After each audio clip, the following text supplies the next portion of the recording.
বিয়ের ১.৫ মাস পর স্বামী জানতে পারলেন তার নববধূ একজন পুরুষ।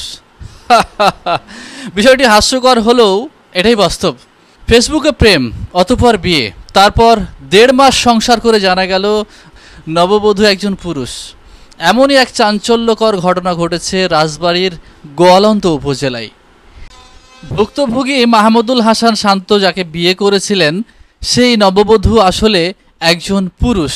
পরে জানতে পারেন দাম্পত্য জীবনের ১.৫ মাস পর। গত শুক্রবার ২৫শে জুলাই সন্ধ্যায় এ তথ্য প্রকাশ্যে আসতেই এলাকায় ব্যাপক চাঞ্চল্যের সৃষ্টি হয়। স্থানীয় সূত্রে জানা যায়, কথিত স্বামীরার প্রকৃত নাম মোহাম্মদ শাহিনুর রহমান। তিনি চট্টগ্রামের আমতলা ঈদগাহ বউবাজার এলাকার আবুল কাশেমের ছেলে। দীর্ঘদিন ফেসবুকে স্বামীরা নামে একটি নারীর ছদ্মবেশে পরিচিতি গড়ে তোলেন এই শাহিনুর। পরবর্তীতে গত ৭ই জুন তিনি শান্তর বাড়িতে চলে আসেন। পরিবারের সম্মতিতে, স্থানীয়দের উপস্থিতিতে এবং মৌলভী ডেকে শান্ত ও স্বামীরার বিয়ে সম্পন্ন হয়। তারপর থেকে নববধূ হিসেবে শান্তর পরিবারের সঙ্গে ছিলেন স্বামীরা। ১.৫ মাসেও কেউ বুঝতে পারেনি যে তিনি আসলে একজন পুরুষ।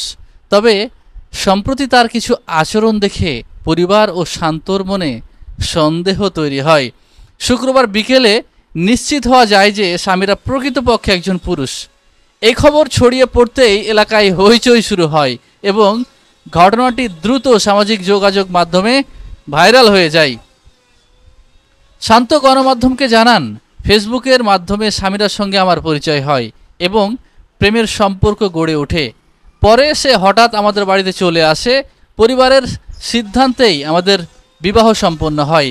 স্বামীরা জাতীয় পরিচয়পত্র না থাকায় কাবিননামা রেজিস্ট্রি করা হয়নি। বিয়ের পর থেকেই আচরণ রহস্যজনক ছিল। তার কাছে যেতে চাইলে বলতো, আমি অসুস্থ, ডাক্তার নিষেধ করেছে। শান্তর মা মোসাম্মদ সোহাগী বেগম বলেন, একজন পুরুষ মানুষ আমাদের পরিবারের বউ হয়েছিল, অথচ আমরা বুঝতেই পারিনি। অভিনয় করে আমাদের মন জয় করে নিয়েছিল।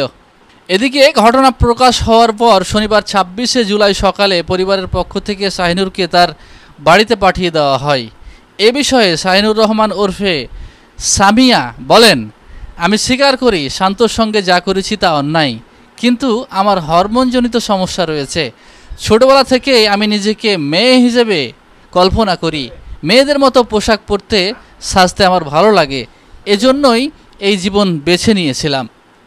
ছোট ভাকলা ইউনিয়নের চেয়ারম্যান মোহাম্মদ আমজাদ হোসেন বলেন, ছেলে মানুষ মেয়ে সেজে বিয়ে ও সংসার বিষয়টি পরিষদের এক মেম্বারের মুখ থেকে শুনেছি, তবে এই নিয়ে আমার কাছে কেউ আসেনি। এ ব্যাপারে গোয়ালন্দঘাট থানার অফিসার ইনচার্জ মোহাম্মদ রফিকুল ইসলাম বলেন, বিষয়টি আমার জানা নেই।